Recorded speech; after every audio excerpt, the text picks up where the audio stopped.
and it's raining, although it is pretty light and it's actually not raining in certain parts, so let's see if it actually stops.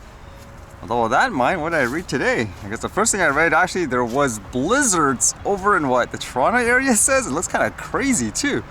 It says here, major blizzards slam Greater Toronto area, closing roads and schools.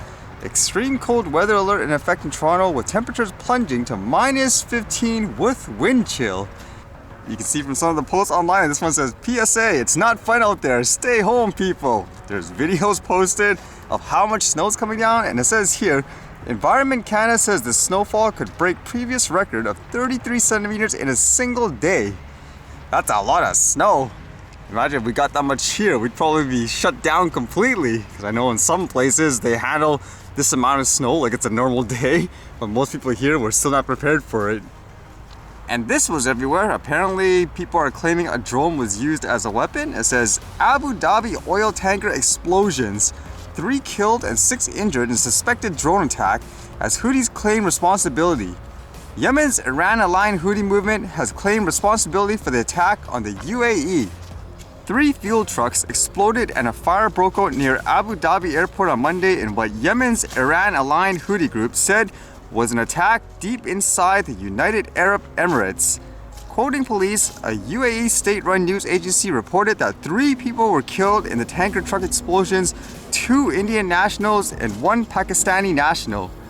UAE police earlier said that drones may have caused an explosion on 3 oil tankers and a minor fire at an airport extension in Abu Dhabi. I think that's the important thing to keep in mind. They say potentially, for example, it might have been a drone. They didn't confirm 100%. As to why they would assume it's a drone, it says here, initial investigations indicated the detections of small flying objects, possibly belonging to drones, that fell in 2 areas and possibly caused the explosion and fire, officers said, adding there was no significant damage from the incidents. It's basically assumptions at this point, but if that is a drone, then I would assume again that would create more worries and hysteria, I guess, when people see just a regular consumer drone just out in the air. It just seems like constant war never ends, huh? Unfortunately. It just seems like some people just like to fight non-stop. Although in terms of stopping, it looks like the rain did stop, which is nice. And with that, I was reading one of you guys' comments here. It says here, I'm walking 2,500 to 5,000 steps and I'm feeling soreness, but it's a big upgrade from my 500 steps a day in 2021. My goal is to at least get 1,000 steps done before I start my day, but the soreness was bothering me the last couple of days. Do you ever get sore, or does your body get used to it? I personally don't get sore when I walk. I could literally walk, kind of that day you guys remember when I walked 100,000 steps in a day? I wasn't, quote, sore at all. It was more about time, for example, like having to stop and wanting to film some stuff.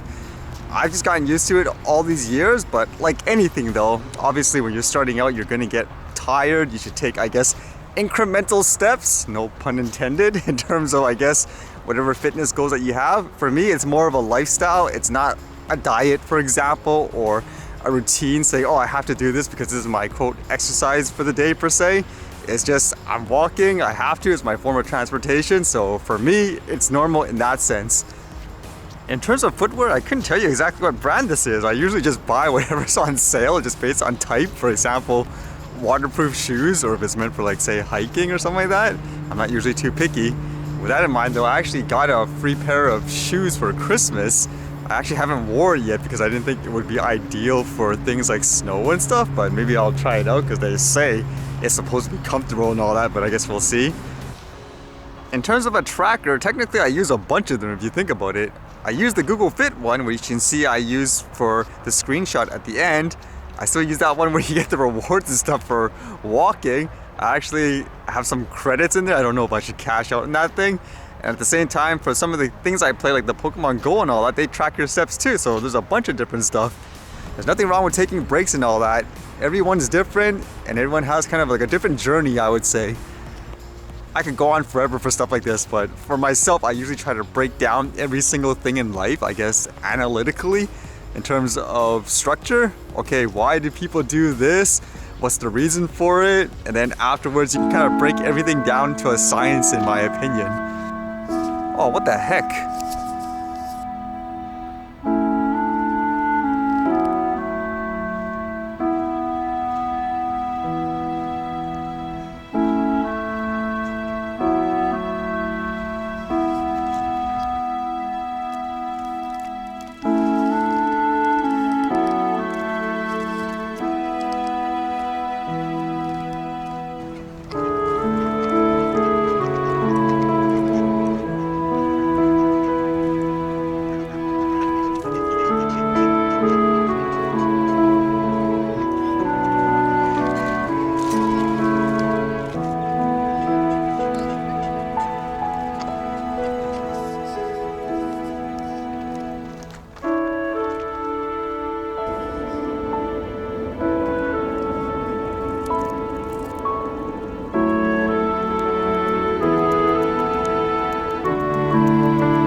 Alright, see you guys later.